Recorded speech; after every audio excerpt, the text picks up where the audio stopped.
Mr. Chair and members, House Bill 2483 prohibits an individual convicted of an animal cruelty, animal fighting, or related offense from possessing or residing with any animal in an individual's home for the following timeframes: 5 years for a first-time misdemeanor conviction, 15 years for a first-time felony or subsequent misdemeanor conviction, or a lifetime prohibition for subsequent felony offenses. The bill also states that a person who fails to comply with this requirement is guilty of a Class 1 misdemeanor. The bill further defines an animal as any domesticated dog or cat and does not include livestock or wildlife as defined in statute. And I'm available for questions. Are there any questions for Lauren? Seeing none, thank you. Great explanation. And we have the sponsor with us. Thank you, members. And again, we picked out the offenses where animals are killed or injured. And there's going to be an amendment, I believe, that would let somebody have a service dog if somebody in their household did that. And this is just to, the same reason why you wouldn't let a child abuser, be around a child. It's just a matter of, protecting animals and keeping people who may have psychological problems, away from the temptation to reoffend. In addition, there is a way out of this, obviously. These things expire, so there's a redemption path also. Thank you. Any questions of the sponsor? Seeing Okay, none? and as usual, I'll be in my committee attempting to herd cats. All right. And I'm available, send a page. All right, thank you very much. Madam Vice Chair. Nice. Refresh 1 second.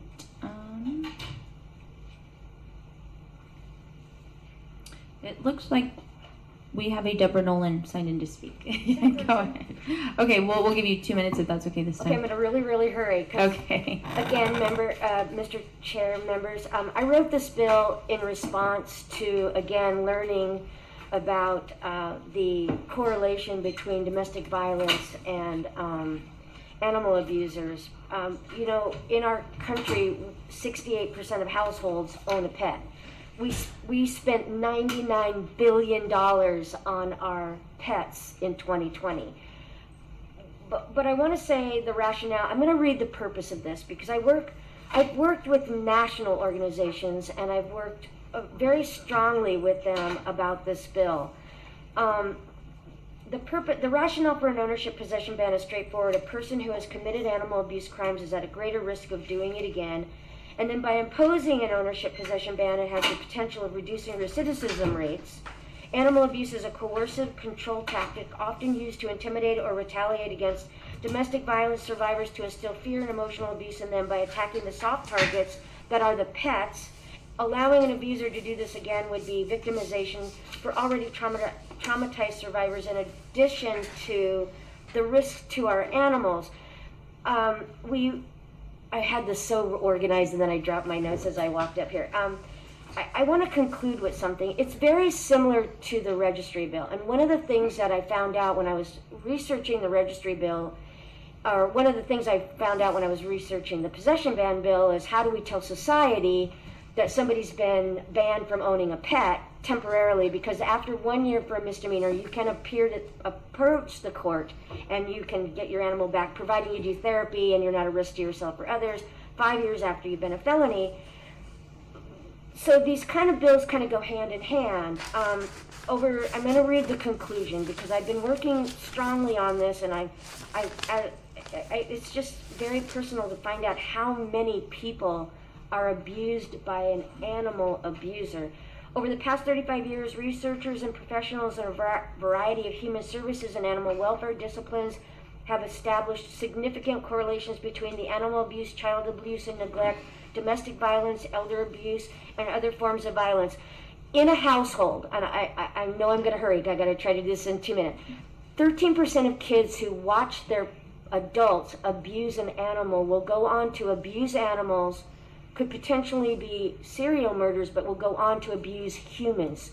And it starts most of the time with the animal. Mistreating animals is no longer seen as an isolated incident that can be ignored. It is often an indicator or predictor of crime and a red flag warning sign that other family members in the house may not be safe. Okay, that's time. Can I just give one more? Yeah, The community quickly. awareness increases, and the community awareness increases, and I believe that Arizona could actually be the forefront of a law like this.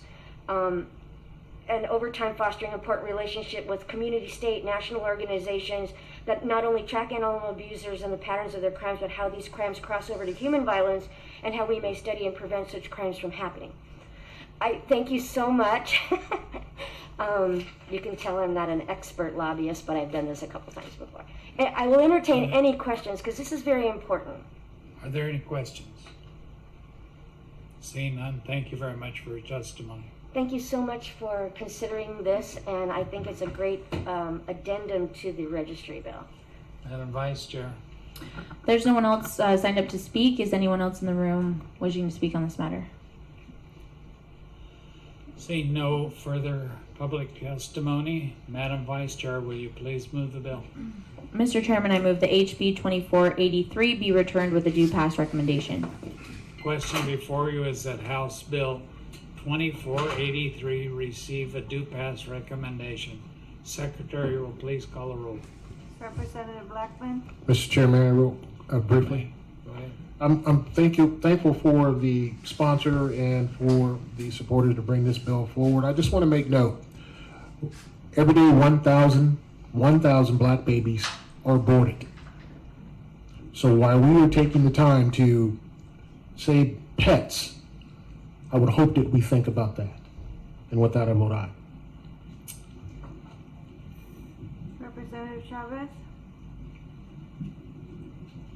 Representative De Gracia, Aye. Representative Fincham, Aye. Representative Hernandez, Aye. Representative Quinn, Aye.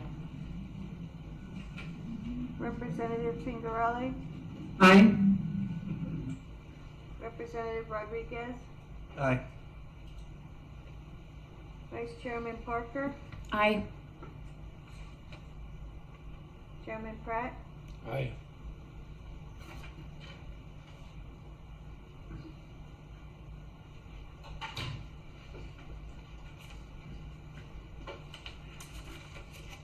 Members, by your vote of 9 ayes, all present, you have given due pass to recommendation to House Bill 2483.